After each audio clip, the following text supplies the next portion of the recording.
Buenos días a todos, hermanos y amigos.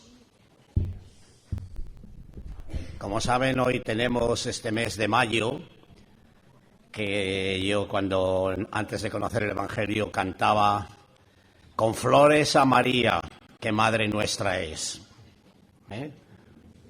¿Tienen ustedes a María por madre? Yo la mía ya está con el Señor, pero no se llamaba María, se llamaba Amelia. Y ya está con el Señor. Ese es lo que la Iglesia Católica ha sacado. El mes de mayo, pues el mes que pertenece a la Virgen María. Y hay que rendirle adoración, hay que rendirle alabanza a María. Y este mes, como es el mes de las flores, el mes de mayo, pues se cantaba, allí en Salamanca cantábamos en la iglesia: con flores a María, que madre nuestra es. Bueno, primero quiero hablar de lo que son los dogmas que ha sacado la Iglesia Católica referente a María. Y luego a ver qué dice la Biblia. Luego iremos a ver qué es lo que nos dice la Biblia referente a María.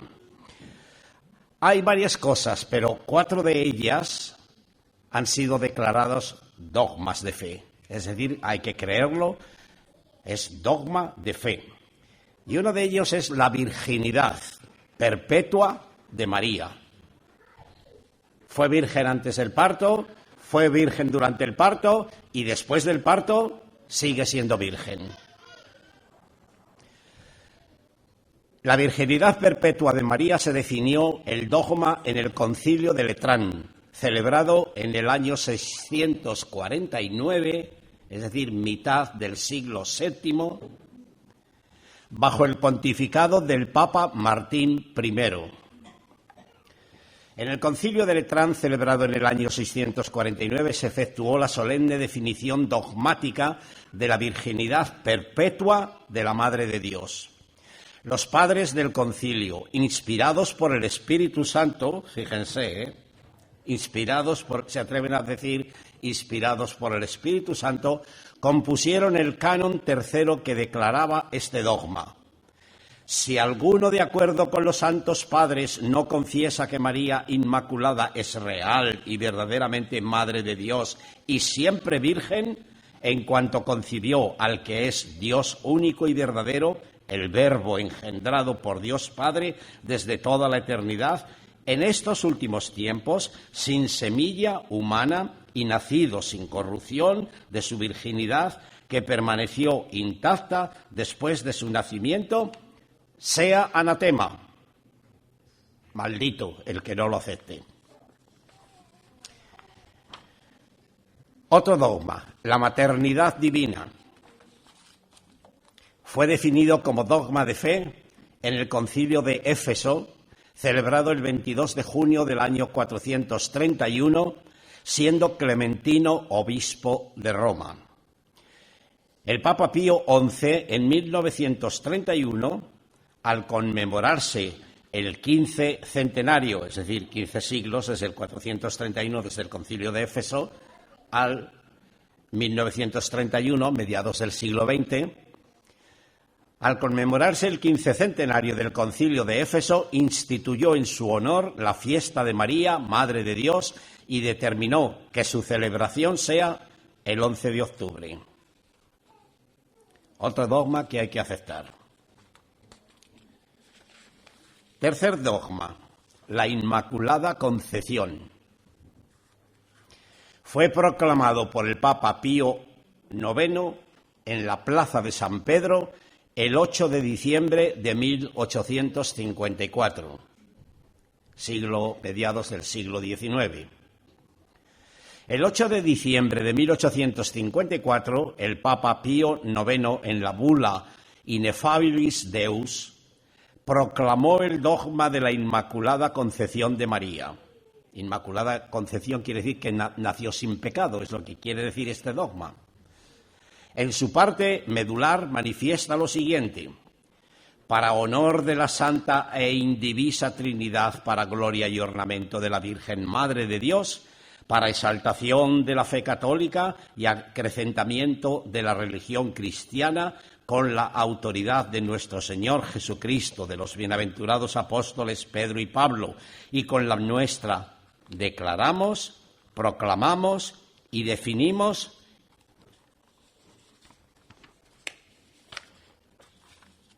que la doctrina que sostiene que la Beatísima Virgen María fue preservada inmune de toda mancha de la culpa original en el primer instante de su concepción por singular gracia y privilegio de Dios omnipotente, en atención a los méritos de Cristo Jesús, Salvador del género humano, está revelada por Dios y debe ser, por tanto, firme y constantemente creída por todos los fieles. Según la tradición católica, dicen que los padres de María fueron Joaquín y Ana, Santa Ana y San Joaquín. Yo no sé si Santa Ana, cuando concibió en su vientre de María, sabía que ella iba a nacer, la hija iba a nacer sin pecado. Pero este es otro dogma que los fieles, es decir, todos los católicos, tienen que aceptar: la Inmaculada Concepción. Y por último, cuarto dogma, estoy leyendo lo que son dogmas de fe. La asunción de María en cuerpo y alma a los cielos. Subió en cuerpo y alma a los cielos. María está en el cielo ya con no solo el alma, sino con su cuerpo. Este dogma fue proclamado por el Papa Pío XII en la Plaza de San Pedro el 1 de noviembre de 1950. El 1 de noviembre de 1950, Día de Todos los Santos, en la Plaza de San Pedro en Roma, el Papa Pío XII, mediante la Constitución Apostólica Manifestem Censei Deus, hizo la proclamación dogmática de la Asunción de María a los cielos con estas emotivas palabras: proclamamos, declaramos y definimos ser dogma divinamente revelado que la Inmaculada Madre de Dios, siempre Virgen María, acabado el curso de su vida terrena, fue elevada en cuerpo y alma a la gloria celestial. Bueno, ¿qué les parece? Estos son los 4 dogmas de fe que la Iglesia Católica, según estos concilios, pues están obligados los católicos a creerlo. Pero en la Biblia, en el Nuevo Testamento, cuando el primero que hemos leído del año 431 en Éfeso, ya estaba escrito el Nuevo Testamento, y el Nuevo Testamento no dice nada de lo que acabo de leer, ¿verdad?, en estos varios concilios. Yo tuve un compañero de trabajo en el banco, era el chofer del subdirector general. Él estuvo siendo chofer del embajador de España en Turquía, antes de entrar en el banco. Y él conoce la ciudad de Éfeso, ha estado por allí, Éfeso, lo que es Esmirna, que hoy se llama Izmir, y me contaba que mujeres musulmanas allí en Turquía van a la tumba de María. Bueno, como sabemos que el Señor dijo a Juan, he ahí tu madre, que la Iglesia Católica lo atribuye a que eso quiere decir que ya es madre de todos los cristianos, María. Pero bueno, como el Señor le dijo a Juan, he ahí tu madre, a ella, he ahí tu hijo, y parece ser que en los últimos días, pues Juan estaba precisamente en Éfeso, vivió allí y murió en Éfeso, Juan. Así que María, al morir, fue enterrada en Éfeso. Y hay una tumba que pueden verla, por lo visto hasta el día de hoy existe, y es la tumba de María. Y este compañero me decía que allí van mujeres musulmanas y mujeres católicas a rezar cuando están embarazadas para que tengan un buen parto. ¿En qué quedamos? Si María está enterrada allí en esa tumba, ¿cómo es que María ha subido a los cielos en cuerpo y alma? ¿En qué quedamos? ¿Se dan cuenta de las contradicciones y las cosas que la Iglesia Católica ha inventado? María es madre de la Iglesia y de los cristianos. Esto no ha sido un dogma hecho en el concilio, pero escuchen. El título de María como madre de la Iglesia y de los cristianos, o sea que es nuestra madre, fue proclamado oficialmente por el Papa Pablo VI el 21 de noviembre de 1964, al finalizar la tercera sesión del Concilio Vaticano II.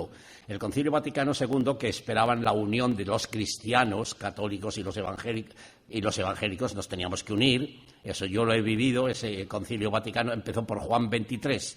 Pero como murió antes de terminar el concilio, pues lo sustituyó el siguiente papa que salió y fue Pablo VI.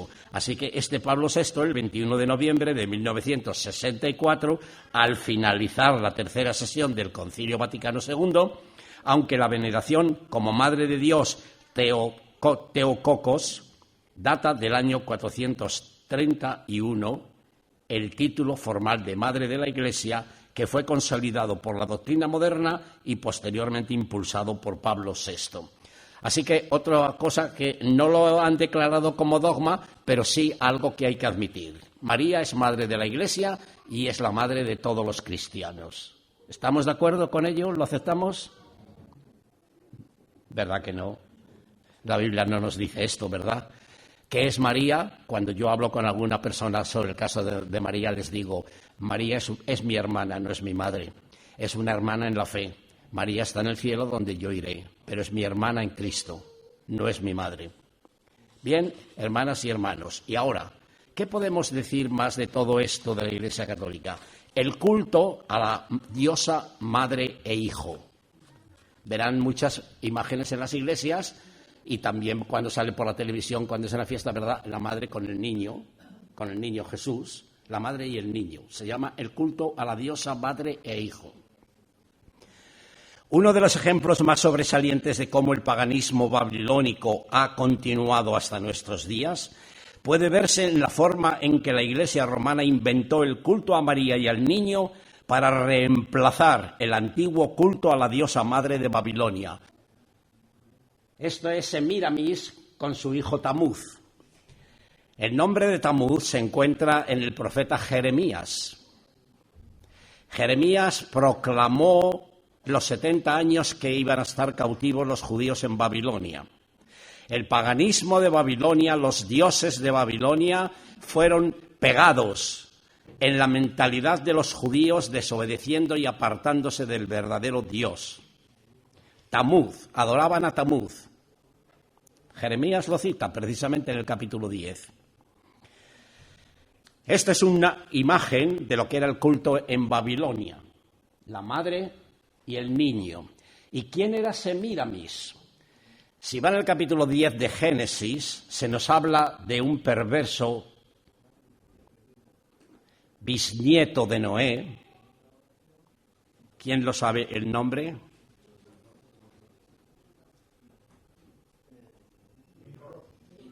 Nimrod. Nimrod era hijo de Cus, Cus era hijo de Can, y Can era uno de los 3 hijos de Noé, Sem, Can y Jafet. Así que Can, hijo de Noé, tiene a Cus, Cus tiene a Nimrod, tiene más hijos, pero Nimrod, fundador de Babilonia, es nieto de Can, por lo tanto bisnieto de Noé.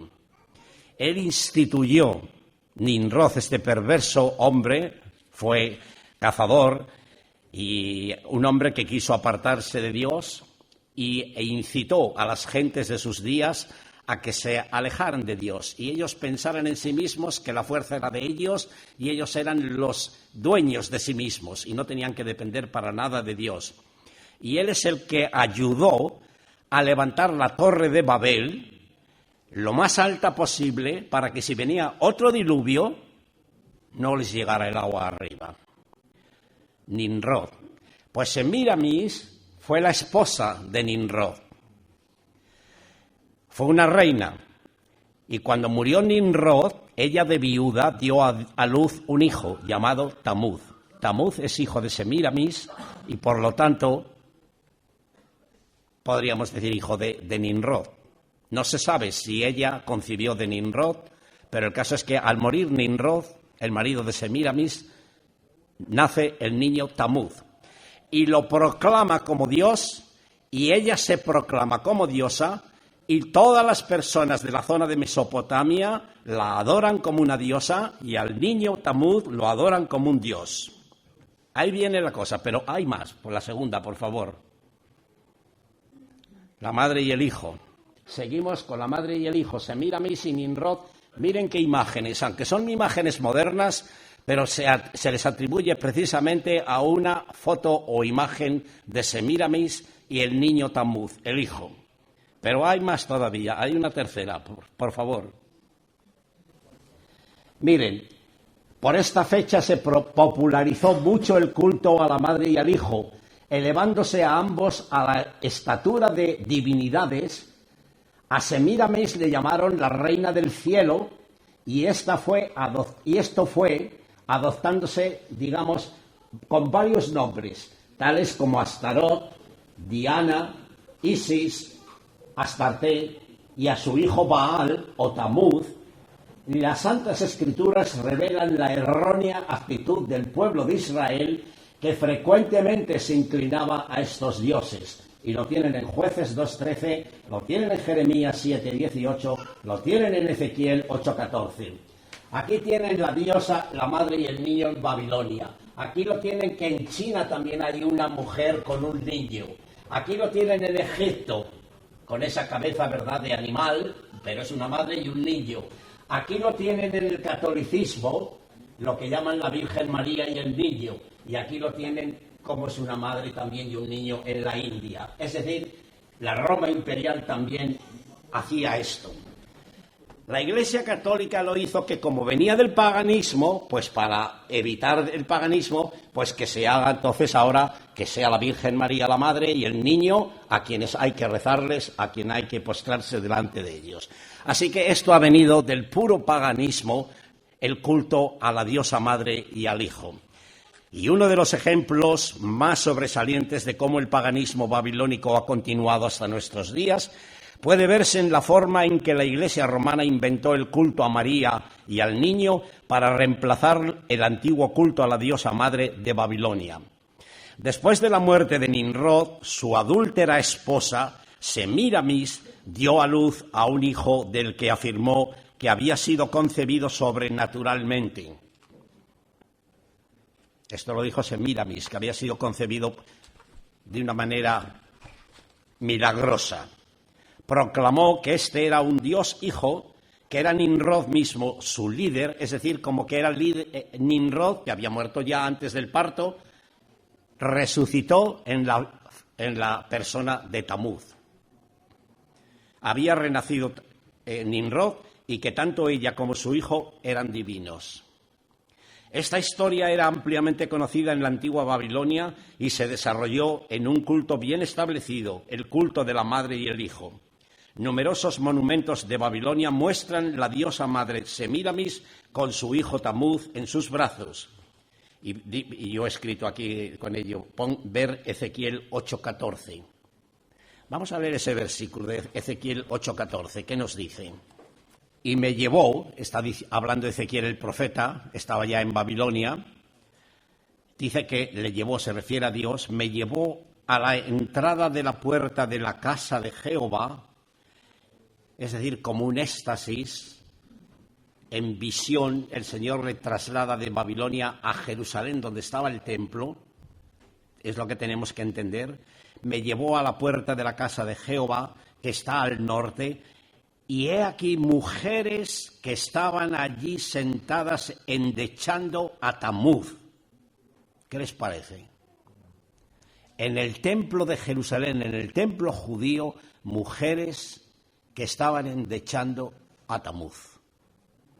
Por eso he dicho que lo tenemos en Jeremías, en Ezequiel y en Jueces, este personaje. Voy a ser ya breve en cuanto a más cosas que podría leer de esto, pero nos dice lo siguiente. Cuando el pueblo de Babilonia fue disperso en las varias áreas de la tierra, llevaron consigo el culto a la Divina Madre y al Dios Hijo. Esto explica por qué todas las naciones en tiempos pasados adoraban a la Divina Madre y a su Hijo de una u otra forma, aún siglos antes de que el verdadero Salvador, nuestro Señor Jesucristo, naciera en este mundo. Por eso ven los nombres diferentes, como en los distintos países se encuentra el culto a la Madre y al Hijo.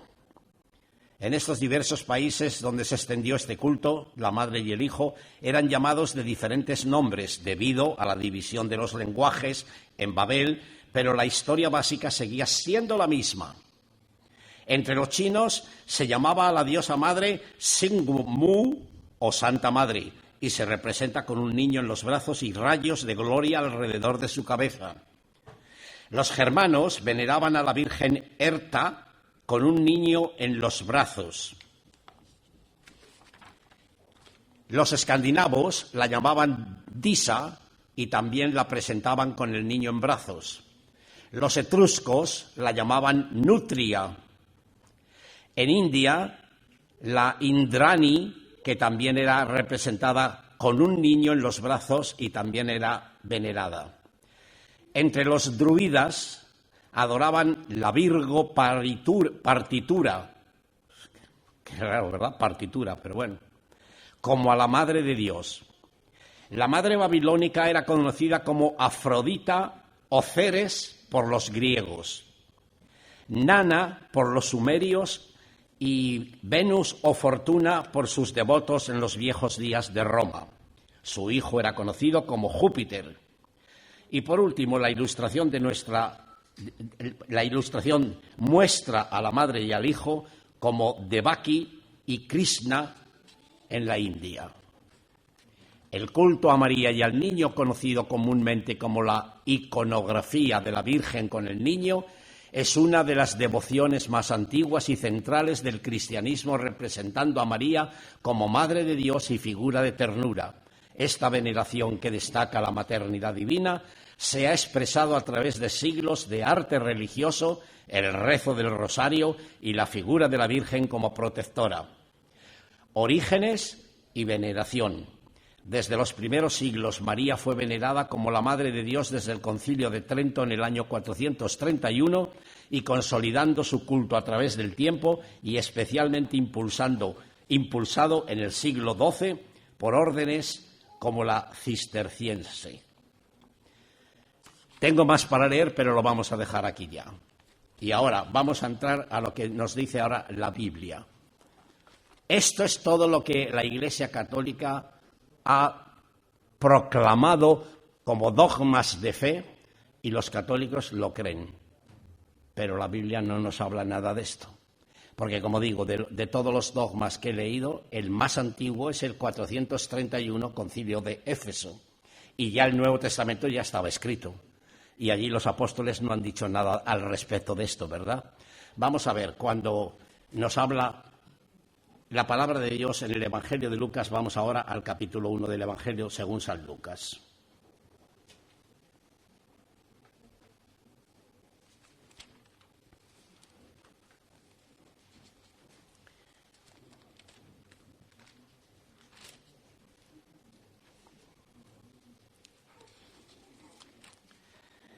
Versículo 26.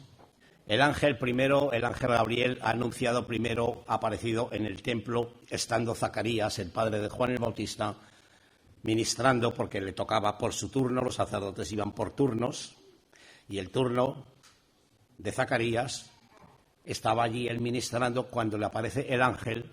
Era ya muy mayor, su mujer Elizabeth era ya muy mayor, eran ancianas. La costumbre de las mujeres, nos dice la Biblia, es decir, ella ya, la cuestión de la regla y todo esto, pues había desaparecido en Elizabeth.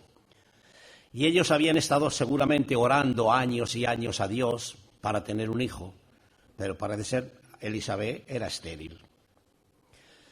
Pero Dios envió un ángel llamado Gabriel y se le aparece en el mismo templo allí donde estaba ministrando Zacarías y le dice: tu mujer va a tener un hijo. Ese hijo va a ser Juan el Bautista. Bien, después de este anuncio del ángel a Zacarías, leemos en el versículo 26 de Lucas 1, versículo 26, al sexto mes, es decir, cuando ya llevaba 6 meses embarazada Elizabeth, al sexto mes el ángel Gabriel fue enviado por Dios a una ciudad de Galilea llamada Nazaret, a una virgen desposada con un varón de la casa de David, o de la casa de José, que se llamaba David, y el nombre de la virgen era María. Y entrando el ángel en donde ella estaba, dijo: salve, muy favorecida. Era el saludo. Lo que hace es, de ahí viene el rezo del rosario, de este anuncio del ángel a María. Por si no lo sabían, a mí se me enseñó esto. Yo milité, como se suele decir, en las filas de Acción Católica, y esto se hablaba. Entrando el ángel donde ella estaba, dijo: salve, muy favorecida, el Señor es contigo, Bendita tú entre las mujeres, y claro que es bendita entre todas las mujeres, tuvo la dicha de que ser ella la madre del Salvador. Muchas mujeres judías en Israel lo esperarían. ¿A quién le tocará ser la madre del Mesías? Pues le tocó a María, Dios escogió a María. Mas ella cuando lo vio, dice el versículo 29, se turbó, es normal. Un ángel le aparece también a ella así en la casa donde está. Es lógico que se turbara, ¿verdad? María, no temas, le dice el ángel, porque has hallado gracia delante de Dios.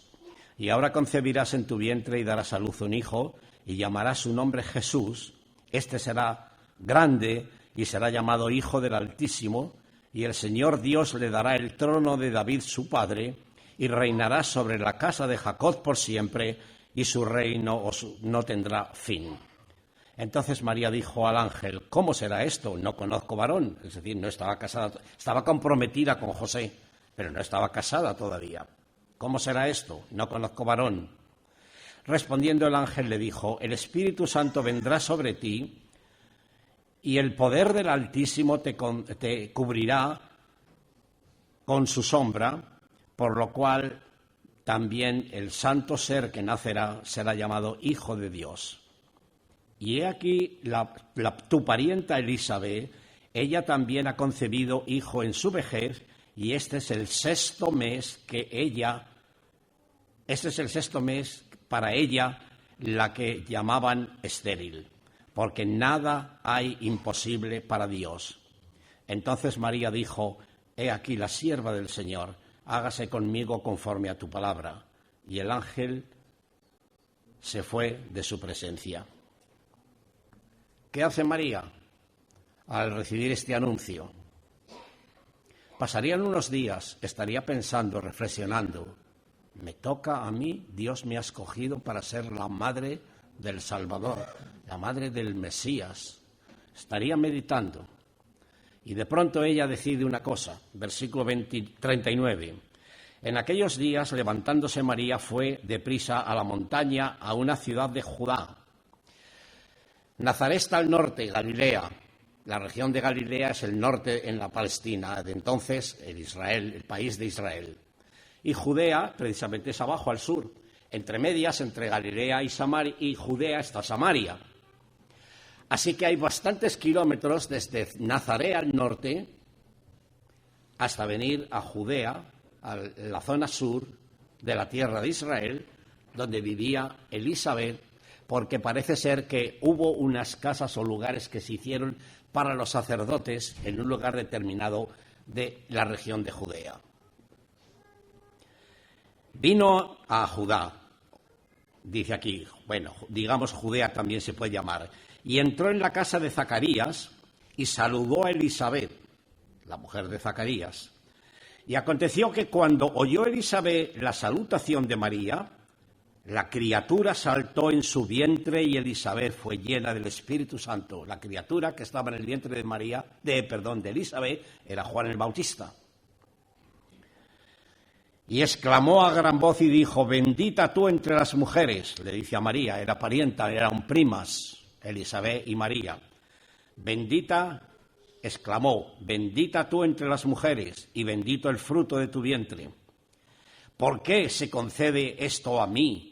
Que la madre de mi Señor venga a mí, no dice la madre de Dios, sino la madre de mi Señor, porque Jesús es hombre, lo que iba a dar a luz María, no a Dios, no es la madre de Dios, Dios no tiene madre, pero Jesús como hombre, claro que tuvo madre, y es la madre de mi Señor, es el Señor Jesucristo, no es la madre de Dios María. Y lo está diciendo aquí bien claro Elisabet. Si lo leyéramos en el original, en el griego, lo veríamos todavía con más claridad, lo que está diciendo Elisabet. Porque tan pronto como llegó la voz de tu salutación a mis oídos, la criatura saltó de alegría en mi vientre, es decir, Juan el Bautista. Y bienaventurada la que creyó. Elisabet creyó al mensaje que el ángel le había dado a su marido Zacarías en el templo. La Virgen María creyó a lo que el ángel Gabriel le dijo, le anunció que iba a ser la madre del Salvador. Bienaventurada la que creyó, porque se cumplirá lo que le fue dicho de parte del Señor. Entonces María dijo: engrandece mi alma al Señor, y mi espíritu se alegra en Dios mi Salvador, porque ha mirado la bajeza de su sierva. Si María hubiera nacido sin pecado original, como nacemos todos los seres humanos que venimos aquí con el pecado de Adán y Eva, ¿necesitaría un Salvador? Digan, reflexionen, hermanas y hermanos. Si ella nació sin pecado, ¿necesitaría Salvador? ¿Verdad que no? Pero ella reconoce a Dios como su Salvador.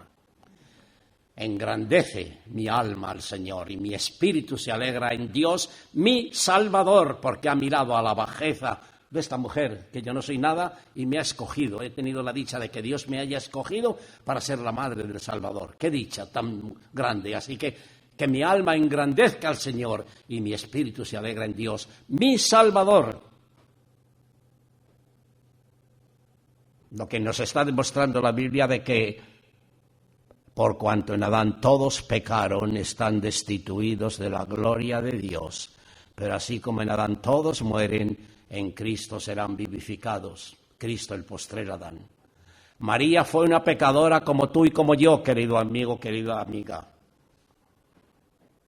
Pero tuvo la dicha de tener un Salvador. Y yo he tenido la dicha de tener un Salvador. Yo he nacido, o como dice David en ese Salmo 139, en maldad he sido formado y en pecado me concibió mi madre. Y María fue concebida en pecado, en maldad, y en pecado la concibió y la dio a luz su madre, Ana, a María. Pero María tuvo un Salvador, y María estará en el cielo, y allí veremos a María, y veremos a Pablo, y veremos a Juan, y veremos a Andrés, y veremos a Lucas. Porque aunque pecador es, la sangre de Cristo les ha limpiado de todo pecado. Y la sangre de Cristo me ha limpiado a mí de mis pecados. Y la sangre de Cristo es la que ha limpiado aquí en esta mañana a mis hermanos. Y querido amigo, es la sangre de Cristo la que puede limpiarte a ti también en esta mañana, si tú aceptas a Cristo y le reconoces como tu Señor y Salvador. Le pides perdón de tu pecado, Él te va a salvar y Él te va a limpiar de tus pecados. María necesitó un Salvador. Si María está en el cielo no es porque fue concebida sin pecado, sino porque fue pecadora y reconoció a Dios como su Salvador. Y nosotros, los que estamos aquí, la gran mayoría, el 99%, hemos reconocido a Dios como nuestro Salvador, que nos ha salvado en la persona de su Hijo, que ha venido a buscar y salvar lo que se había perdido. Esto es lo que podemos ver en cuanto a la visitación, que yo lo he escrito con visita de María a la casa de Elizabeth. María acababa de recibir el mensaje del ángel Gabriel que ella iba a ser la madre del Mesías. ¡Qué alto privilegio para esta doncella de Nazaret! Privilegio que esperaban tener todas las madres de Israel. Pero María estaba soltera, aunque estaba desposada con José de la casa de David.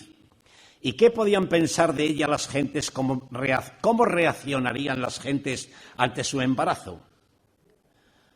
Porque es lógico que 1 mes o 2 meses después ella ya se notaría que estaba embarazada. Y cuando ella dejó la casa de su prima Elizabeth y volvió a Nazaret, las vecinas del pueblo, que todos los pueblos se conocen unos y otros y todo, oye, mira, ¿te has enterado de María? Mira cómo está María. Oye, fulanita, ¿te has enterado? ¿Han pensado que esto podría ocurrir allí en el pueblo de Nazaret cuando vieran a María? María tuvo que soportar posiblemente estas cosas, estos comentarios de sus vecinos de Nazaret. Es muy posible que tuvieran, mira, anda, mira, la que se iba a casar con José, ¿habéis visto? Está embarazada. Estos comentarios se oirían en Nazaret, queridos amigos y hermanas y hermanos, pensemos en ello. ¿Qué podían pensar de ella las gentes? ¿Cómo reaccionarían ante su embarazo cuando la vieran sus vecinas de Nazaret?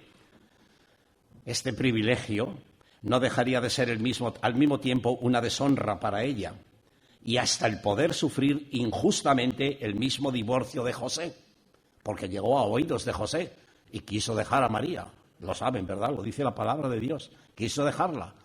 Pero Dios en sueños le revela a José No temas, José, de recibir a María por esposa, porque lo que en ella es concebido del Espíritu Santo es.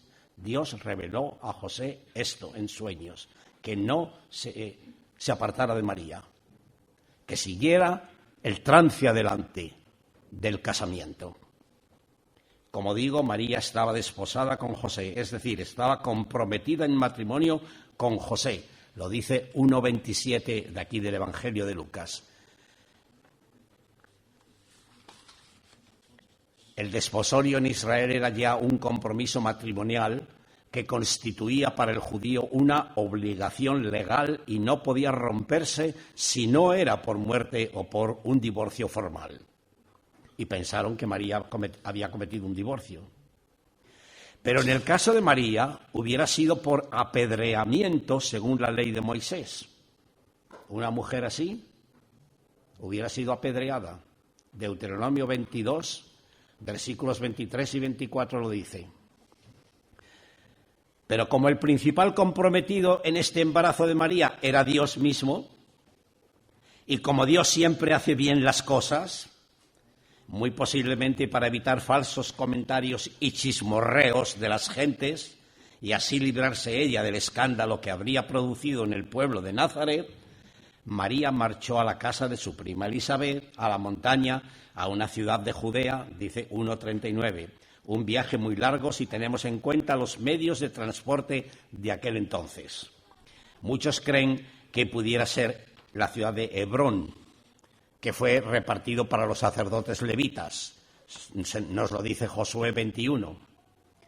Otros lo ubican al lugar en que en nuestros días, si vamos hoy a Israel, se conoce como Ayón Karen, el lugar de Karen, a unos 6 kilómetros al oeste de Jerusalén.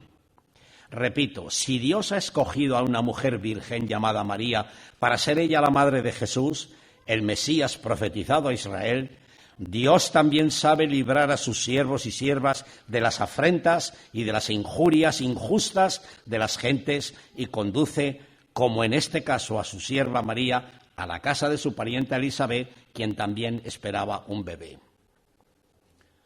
Versículo 40 de aquí de Lucas 1. Se nos dice que al llegar María a esta ciudad de Judá, entró en la casa de Zacarías, el sacerdote y marido de Elisabet, y saludó a Elisabet. Y qué sorpresa tan grande para Elisabet al ver a su prima María.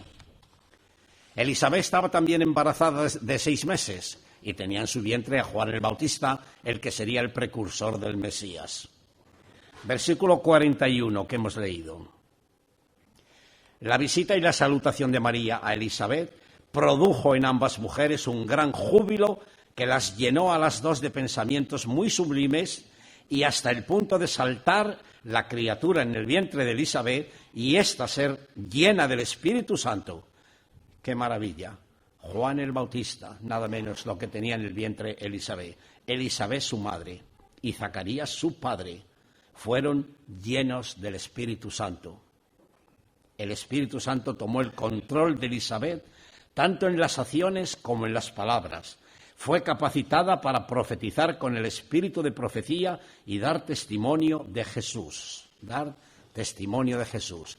Como dice, y voy a ser ya breve, no teman, como dice Carlos Rail, un escritor, sin esta visita Elisabet nunca hubiese podido ser llena del Espíritu Santo, como aquí se nos dice.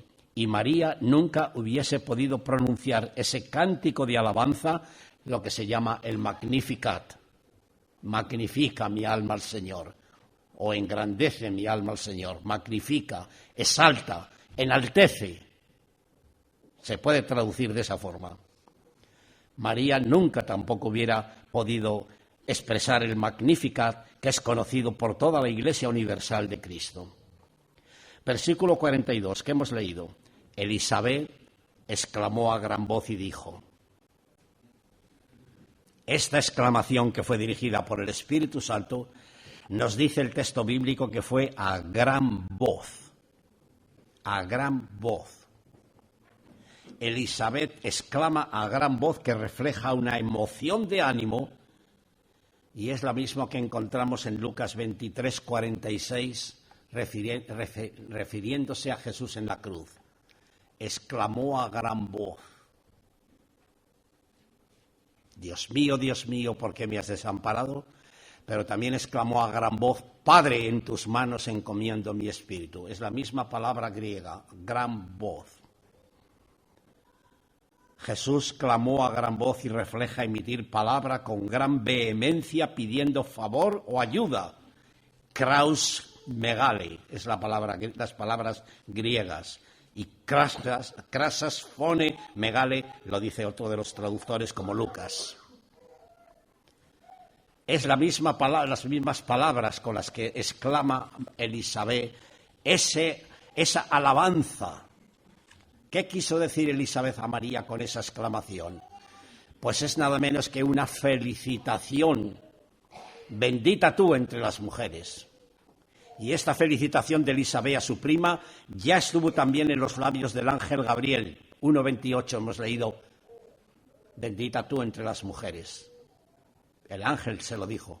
Claro, dichosa entre todas las mujeres de Israel, madres que deseaban ser la madre del Salvador, del Mesías, le toca a María. Pues claro que fue dichosa entre todas las mujeres. Desde luego que María fue bendita entre las mujeres por cuanto tuvo el privilegio de concebir en su vientre y dar luz al Mesías de Israel, a Jesús. Elisabet, lejos de tener celos, se goza de que su prima María tenga el honor de ser la madre de Jesús, el Mesías de su pueblo Israel. Y le dice: bendito el fruto de tu vientre. Claro que sí, por supuesto. Elisabet añade por el Espíritu Santo esta segunda parte: sí, bendito es también el fruto de tu vientre, por cuanto es nada menos que Jesús, el Salvador y el Señor de nuestro pueblo. Estamos muy acostumbrados a oír que María es la Madre de Dios, ¿verdad que sí? Esto es una aberración, hermanas y hermanos y amigos. Decir eso, que María es la Madre de Dios, es una aberración. Esto no es cierto. Y es casi una ofensa a Dios. Dios no tiene madre. Dios es eterno desde la eternidad. No tiene principio ni tiene fin. Es una herejía doctrinal decir que María es la Madre de Dios, por cuanto Dios no tiene madre. Él existe desde la eternidad y es el creador de María, y es el creador de todos nosotros, mientras que María es una criatura finita que tuvo un principio de existencia igual que lo hemos tenido nosotros. María fue la madre de Jesús en cuanto a hombre se refiere. Si bien es cierto que Jesús es Dios desde la eternidad, Él no debe su existencia a ninguna criatura, pero se hizo hombre para poder salvar a los tristes hijos de Adán, y su humanidad es lo que debe a María. O dicho en otras palabras, María concibió en su vientre a Jesús hombre. La humanidad de Jesús, su encarnación. No es la madre de Dios. María no concibió a Dios. Concibió a un hombre llamado el Hijo de Dios. Versículo 43 que hemos leído aquí en Lucas 1. ¿Por qué se me concede esto a mí? Elisabet reconoce por un lado la condescendencia de su prima María,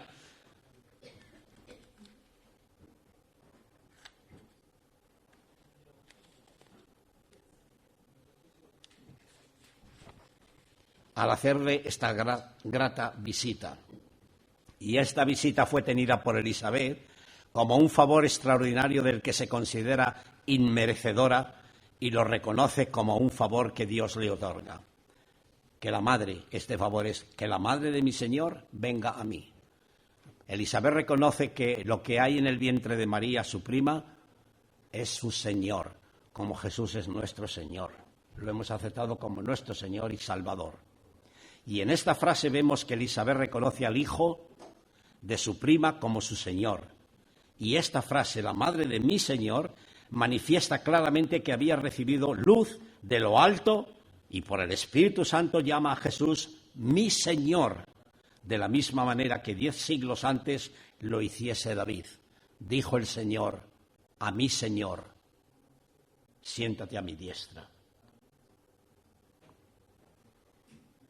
Adonai en el griego, Señor. Adonai en el hebreo. Kurios en el griego, Señor. Y esto es una confesión digna de fe, como dice San Pablo. Nadie puede llamar a Jesús Señor, Kyrios, si no es por el Espíritu Santo. 1 Corintios 12:3. Así que María, Isabel ha recibido el Espíritu Santo y llama al niño que está en el vientre de María, lo reconoce como su Señor.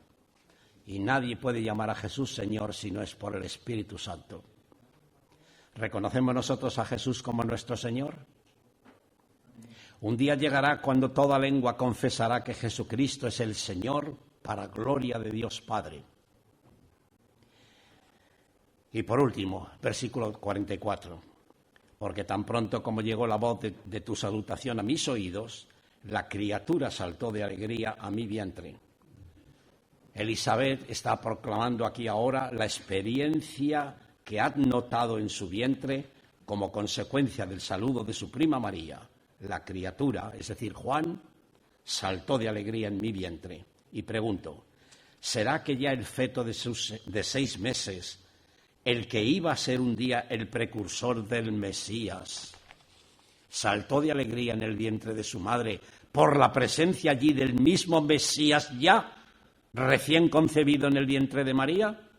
Pues es posiblemente, porque aún, fíjense lo del Salmo, lo que está diciendo el salmista, en el vientre ya de su madre antes de nacer, tú hiciste, vistes, tocaste, moviste, preparaste mi embrión.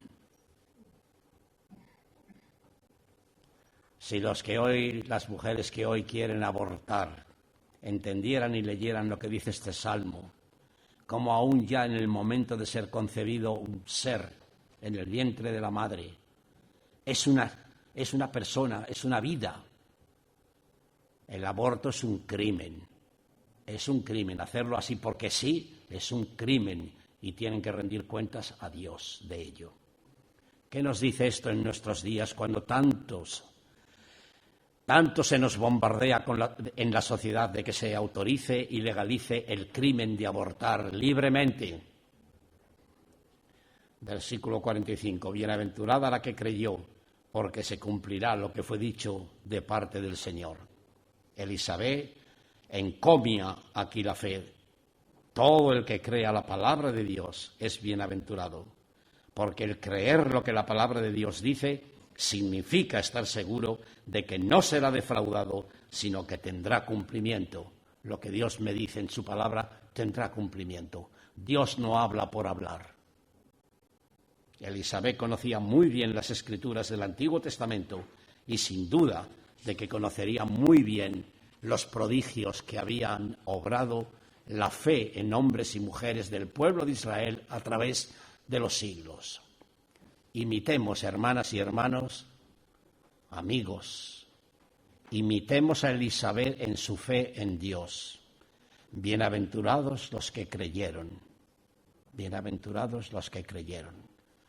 Eres bienaventurado, eres bienaventurada, hermana, si has creído la palabra de Dios. Dios no habla por hablar, Dios habla para tu salvación. Dios nos dice que todo lo que ocurre va a ser verdad. Por favor, terminamos ahora con las otras diapositivas. ¿Quieres ponerla? ¿Se ha apagado? Ahí tenemos, ¿verdad? El Magnificat de María a la casa de su prima Elizabeth. Los versículos 46 al 55. Pasa lo siguiente. Cuando entra ella, ¿qué es lo que hacen? Lógicamente, pues abrazarse, ¿verdad? María y Elizabeth. Y por último, aquí tenemos cuando el ángel le anuncia a María que va a ser la madre del Salvador, la madre del Mesías. ¿Hay otro? No, ese es el último, ¿no? Son figuras para que nos haga entender un poco lo que leemos en este capítulo 1 de Lucas. María, por lo tanto, concluyo, no es madre de Dios. No se le debe de rendir ningún culto a María ni a ningún otro santo. ¿Saben lo que dijo el Señor cuando fue tentado por Satanás en el desierto? Cuando le dijo, ¿ves todos estos reinos son míos? y a quien quiero se los doy. A ti te los daré si postrado me adorares. Y Jesús, ¿qué respondió? Escrito está: al Señor tu Dios adorarás y a Él solo servirás. Pero como he dicho ya varias veces, me gusta la versión católica de Nácar Colunga, y yo con esa Biblia lo he enseñado a algunas personas cuando he estado hablando con personas así acerca de lo de María. La Biblia Nácar Colunga es una Biblia católica traducida de los originales hebreo y griego, no es una traducción, sino una versión vertido directamente de los originales hebreo y griego, y dice: al Señor tu Dios adorarás y a Él solo darás culto. Eso es lo que dice la versión Nácar Colunga. Al Señor tu Dios adorarás y a Él solo darás culto. ¿Qué nos quiere decir? Que a María no se le debe de dar culto, ni a San Pedro, ni a San Pablo, ni a San Juan, ni a ninguno de los santos. Solo a Dios se le debe rendir culto. Hermanas y hermanos, que a Él sea toda la gloria.